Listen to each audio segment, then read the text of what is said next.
এর আব্বা সাব্বিরকে কুকুর কামড়াচ্ছে। ও সাব্বিরকে কুকুর কামড়িয়েছে। হ্যাঁ জি, এই যে এখানে দেখেন, দেখতে পাচ্ছেন এখানে আগের দাঁত বসাইছে। হ্যাঁ। আর এইভাবে কুকুরটা মানে ভিতরে হাতটা মুখের ভিতরে নেয়। আচ্ছা। অপর পৃষ্ঠা দেখেন, এই যে হাতের, এই যে দেখেন এই কতগুলো যে দাঁত। হাতের মধ্যে কামড়িয়েছে না? হুম হুম। আচ্ছা, আর কোথায় কামড়িয়েছিল? আর আর এই যে উড়োতে একটু একবার কামড়িয়েছে। দেখেন আব্বা, দেখেন ওখানে ছেড়ে দিয়ে এখানে কামড়া। আচ্ছা এই যে আচ্ছা, এখানে। এখানে কামড়িয়েছে। হ্যাঁ, তো কুকুর তো সব এখন খুব ভয়ঙ্কর, তাই না? ভয়ঙ্কর মানে সেই সিরিয়াস। তো একে চিকিৎসা কি নিয়েছেন? এখানে থেকে আমি স্বাস্থ্যকেন্দ্রে গেছিলাম, ওখানে বললো যে ভ্যাকসিন নাই। সেখান থেকে আমি মোহাম্মদ আলীতে যাই, যাই 5 টাকার টিকিট কেটে তারপরে ডাক্তারের পরামর্শ নিয়ে ভ্যাকসিন দিই। দিয়েছেন। হ্যাঁ, আচ্ছা। আমাকে একটা ভ্যাকসিন কিনতে হয়েছে 890 টাকা।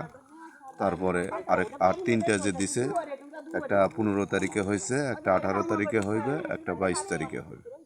তাহলে আপনার মতামত কি, এই যে এই কুকুর কামড়ে, এখন কি কুকুর কামড়াচ্ছে বাচ্চাদের হ্যাঁ সতর্ক হ্যাঁ করছেন? হ্যাঁ, বলে সতর্ক করবে করছি, বা চোখে চোখে স্কুলে নিয়ে যাওয়ার পথে সাথে করে নিয়ে যাওয়া, আবার সাথে করে নিয়ে আসা।